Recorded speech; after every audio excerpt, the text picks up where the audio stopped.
Hello, everybody. Welcome back to Popped In, your home for all things pop culture. Today, we're going to be talking about one of my favorite shows of all time. Definitely one of my favorite Star Wars pieces of media, and that is Star Wars Rebels. And more specifically, how the story of that can be completed with the upcoming Ahsoka series. So, if you don't know what Star Wars Rebels is, it's a show that was set, in the time right before New Hope, Rogue One, all that stuff, the start of the rebellion, if you will.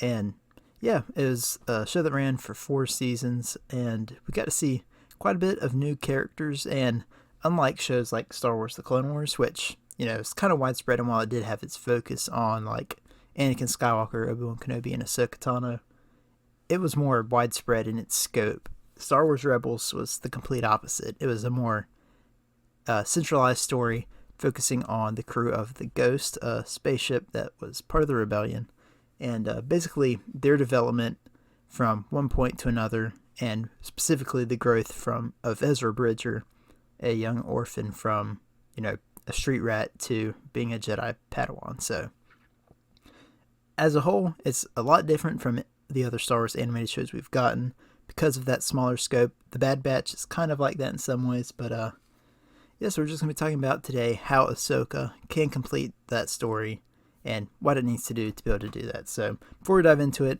of course, first things first, we are going to be talking some spoilers here. So if you're not caught up on pretty much anything in Star Wars, of course, all the movies, and specifically the Clone Wars, Rebels, the Bad Batch, and the Mandalorian, we'll be talking about all those shows and some of the Book of Boba Fett and some potential spoilers for the Ahsoka series with some casting stuff. So if you don't want to hear about any of that, be sure to, just maybe put this video on hold for a little bit. But, yeah, I mean, we're going to be talking about what the show should do anyway. So we don't have really anything concrete confirmed about the show yet. So it's all just a bunch of what if and speculation. So, yeah, and also, if you do enjoy this video, be sure to leave a like, comment, and subscribe. It really helps me out. Lets me know you guys enjoy the video. And, yeah, it just keeps you all up to date on everything coming out. So let's go ahead and dive into exactly how Star Wars Rebels, its characters, and how they developed over time. So, of course, the main character of the series is Ezra Bridger. Like I said, he's a young orphan who eventually joined the Rebels and developed his skills in the Force to become a Jedi. He was trained by a former Jedi Padawan during Order 66 named Kanan Jarrus. They kind of bonded, kind of like an Anakin Obi-Wan kind of relationship. And Ezra, he did grapple with the dark side a little bit over time. He eventually fell into contact with Darth Maul, who tried to turn him even more to the dark side, and he kind of succeeded a little bit before Kanan and the other rebels pulled Ezra back. But yeah, so that was really Ezra's growth and story, and by the end of the show, he led a rebellion strike on his homeworld of Lothal. Grand Admiral Thrawn, who you've probably heard from The Mandalorian, he tried to besiege Lothal to try and draw the rebels back, and Ezra launched an attack on Thrawn's ship, kind of single-handedly. He used these space whales, as they have known to be called. He used them to basically transport him, Thrawn, and all of Thrawn's ships and stuff to another part of the galaxy into the unknown regions, which is where a lot of the stuff in the sequel trilogy takes place. So you can kind of see where things are headed there. But yeah, so that is Ezra's story. He goes from being a kid who cares about only surviving, looking out for himself, to pretty much sacrificing himself for the rebellion. So we don't know if he's alive or dead, but I do believe Dave Filoni has confirmed that they are still alive. So, which, I mean, would be kind of a waste to just kill him off like that anyways. But yeah, that is Ezra's story. Kanan, on the other hand, he tried to help Ezra grow. He eventually was blinded in a lightsaber duel with Darth Maul. He had to rely on the Force more. He became more connected to it. And he eventually did sacrifice himself, dying to save Hera, who is the pilot and leader of the Ghost crew, and a general in the rebellion. They fell in love and eventually had a son named Jason, who we get to see briefly in the final episode. And yeah, so Kanan is no longer alive, but I do think he could still play a part in this series, but we'll talk about that later on. But then from there, like I mentioned, we have Hera. She started out as just the pilot, kind of the headstrong leader of the group, the one who's most involved in the rebellion, talking to other rebel leaders like Bail Organa and Mon Mothma. I did not say her name correctly. Mon Mothma. And then she eventually went on to become a general in the rebellion. And yeah, she's seen in other battles. She's in the Battle of Scarif. She's on Yavin 4. She's in the Battle of Exegol. So she's been around. She's also at Endor. So yeah, she also has a droid named Chopper who she rescued during the Clone Wars. He was a Republic droid that she saved and repaired, and he's been her companion. So pretty much wherever she goes, he goes. So he was seen in Rogue One on Yavin 4 as well.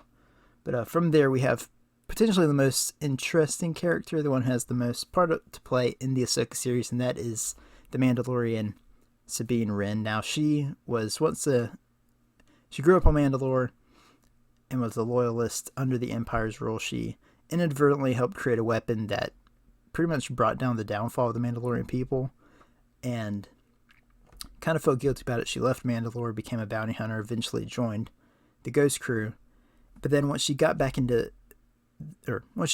in the rebellion, fought the Empire and stuff, she kind of was able to face her demons, if you will, and returned to Mandalore, helped her family out, and eventually got the Darksaber. She got it from Darth Maul. The Jedi eventually fought him and reclaimed it, and Sabine presented it to Bo-Katan, which, interestingly enough, it kind of makes the whole thing redundant in the Mandalorian house. Bo-Katan will not just take the Darksaber from Din Djarin, so kind of weird, but still, hey, you gotta do what you gotta do, I guess, in storytelling. But from there, we get to move on to the next. Oh, I didn't get to finish about Sabine. She gives the Darksaber to Bo-Katan, but whenever Ezra goes missing, she had kind of developed a brother-sister kind of relationship with him. And when he went missing, she reunited with Ahsoka to go off and look for him, and that's the last we saw of her. Then we have Zeb Orrelios. He's a Lasat, one of the last members of his species. He started out, rough and tough, like your usual muscle kind of guy.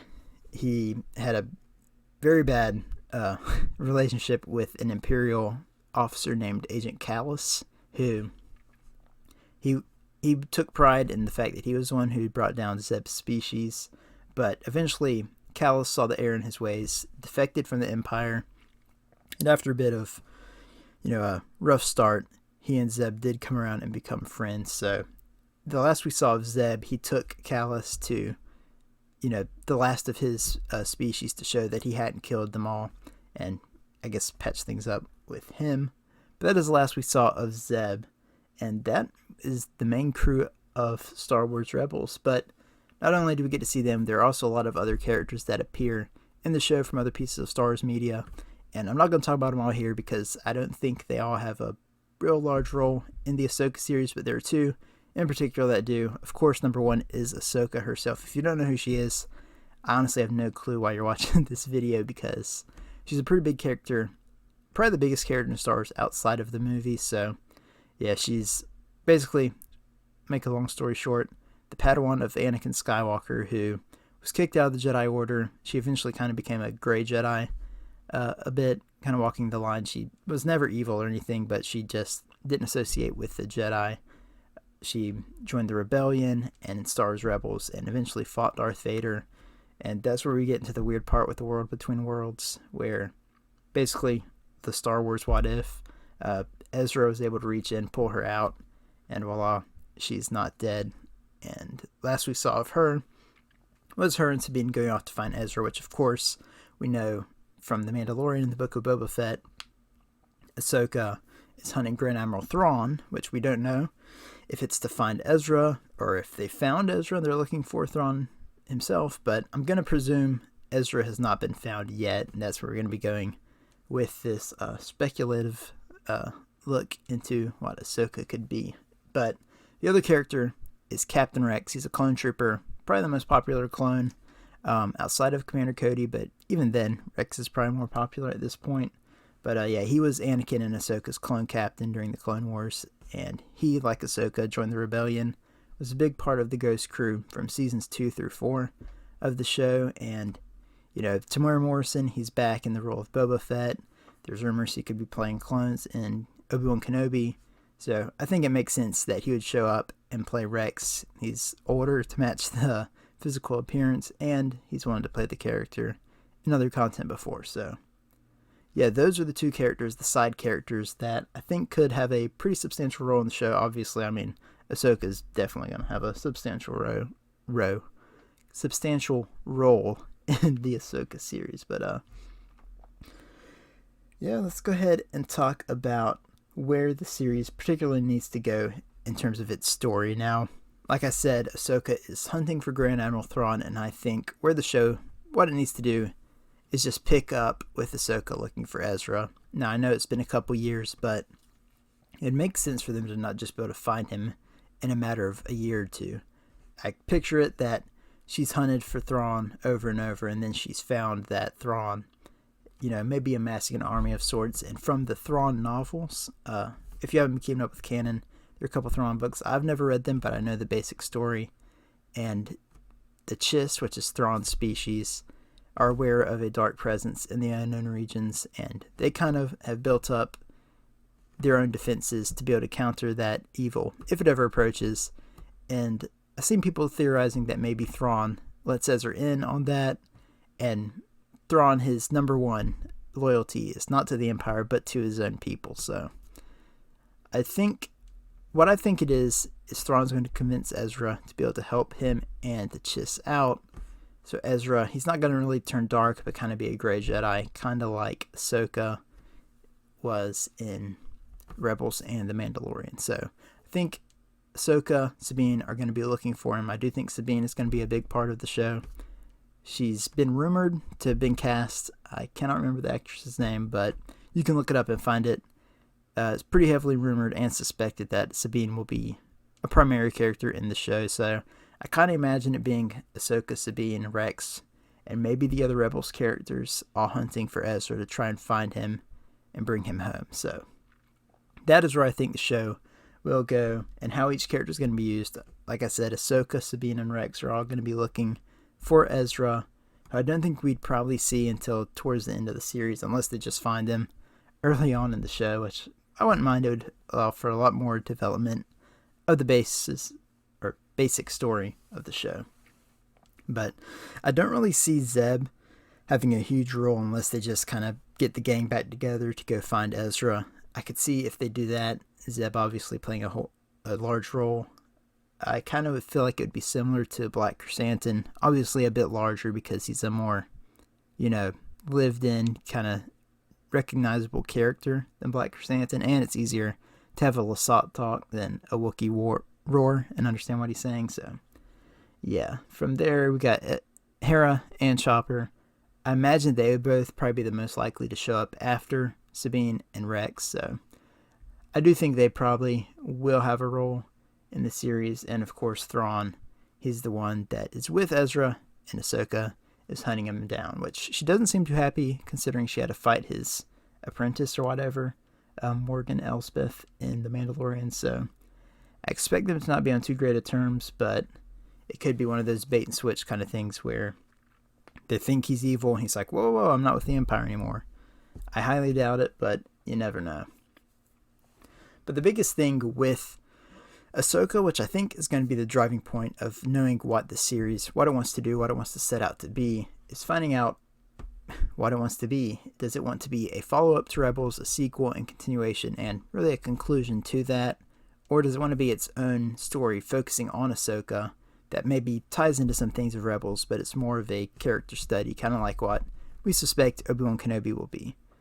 Now, we don't really know. These shows, they tend to be tied to one character like The Mandalorian, The Book of Boba Fett, but as we know, they often spin off into other standalone kind of stories. Like The Book of Boba Fett, we had 2 whole episodes where we saw Boba Fett for a total of 30 seconds.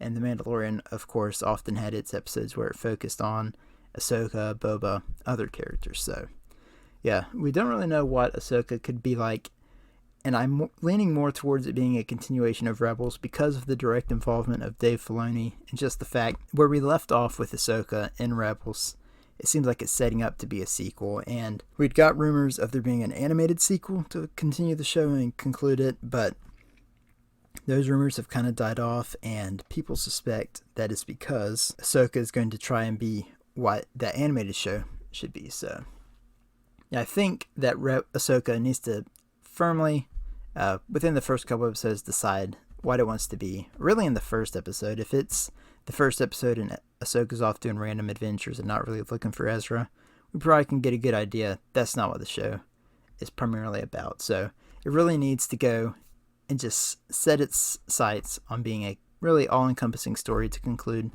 the story of Rebels. That brings us to the biggest point. How can Ahsoka come about and be the concluding story for Rebels? And what it needs to do is start out Ahsoka, Rex, Sabine, whoever else, looking for Thrawn and Ezra. It definitely needs to start, because I'm assuming we're going to be starting either right before or right after her appearance in The Mandalorian. I would want it to start after that appearance, and we just right in the thick of it. They're hunting for Thrawn, close to finding him in the unknown regions. Maybe, have some flashbacks showing where, like, their earliest adventures of Sabine and Ahsoka as they're looking for him. Maybe, like, directly before Ahsoka appears on The Mandalorian. And we also, I think, need to see a bit of how Ahsoka reunites with Luke, which, of course, that doesn't tie into Rebels. So I am planning on doing another video where we're going to be talking about what Ahsoka needs to do, which this is kind of going to be a big part of that, but that's going to go into more areas of the entire Star Wars universe as a whole, talking about Ahsoka and her relationships with Anakin, Luke, Obi-Wan, that kind of stuff. This video is just more about stuff solely related to Rebels. So what Ahsoka needs to do is go reunite all the characters together. Well, some of the characters, like I said, Ahsoka, Sabine, Rex. Those characters need to go and be looking for Ezra, and they need to find him. And what I think we need to do is, unfortunately, take things in a bit more of a tragic direction with either, like I said, Ezra has kind of been misled into helping Thrawn. He maybe even turns dark, like, I'm thinking, spoilers for Doctor Strange, The Multiverse of Madness, but how Wanda kind of, turned kind of a bit abruptly for her character that had been built up in the previous movies. If the same kind of thing happens with Ezra and he maybe lets himself go trying to help out Thrawn and the Chiss, and maybe he falls into the dark side a bit, I do think that probably the biggest thing that needs to happen in this show, which kind of pains me to say it because I love Ahsoka, but I feel like either in this or in the big crossover event that they've kind of hinted at happening between this, Book of Boba Fett, The Mandalorian, all that, I think Ahsoka does need to die. And before you dislike, I don't think she should just disappear. Obviously, her Force Ghost does make an appearance and help in The Rise of Skywalker, and I think her Force Ghost could definitely be an enduring presence throughout the rest of the series. So, well, obviously, if she's dead, Ahsoka's probably not going to be a series anymore, but in the other shows and stuff in the Disney Plus universe. So, yeah, that is really what I think the series needs to do is, like I said, just get our characters together in the mission to hunt for Ezra. It needs to start in the middle of that mission. It's obviously happened a couple years. Let them find Ezra and then just wrap up the story from there. Like, obviously, because Star Wars is such a wide universe, we're going to want to know where the characters end up, which I don't think that needs to do, but I think it needs to conclude the story that Rebels started, and that is the hunt for Thrawn and Ezra after they disappeared. So it needs to conclude that story, and it doesn't necessarily need to show, everybody dying like Rogue One. It doesn't need to end the story in that way, but just letting us know where the characters are in the time of the sequel trilogy. And of course, if they're brought into the wider story of The Mandalorian and stuff, they can obviously appear in future shows. They could have their own shows for all I know, like The Adventures of Ezra and Sabine. Please use a different title, but I could definitely see them bringing the characters in, having them appear in other shows and stuff. Obviously, the books, comics, those are all around too, so there's a lot of ways they could take the show, or the characters, into different directions, and I'm here for it. I want to see where the characters go, where their stories end up, and like I said, I do feel like Ahsoka, in either this show or one of the shows in this period, she does need to die because Not that I dislike her or anything, but she's been around through pretty much everything. The Clone Wars, she was there for the Rebellion, she was there now for the Mandalorian era stuff, which, like I said, just because she dies, she can still be present as a Force ghost and have a huge impact there, helping Luke. Seeing her just having conversations with Anakin again as a Force ghost would be pretty cool. But yeah, that is what I think Ahsoka needs to do to be the story that we need to complete Rebels, finish Rebels, and yeah, I hope you guys did enjoy this video, this little discussion. If you want to hear some more Star Wars videos about, or see some more Star Wars videos about, different shows, different topics and stuff, be sure to let me know. We're going to be talking about all things pop culture here at Popped In, so yeah, we're going to be talking Marvel, DC, whatever you can think of, we'll probably talk about it at some point. So yeah, thank you guys all for watching the video. If you enjoyed it, be sure to leave a like, comment, and of course subscribe. It really helps me out and keeps you guys up to date on all the content I got coming out. So thank you all so much for watching, and I'll see you all in the next one. Goodbye.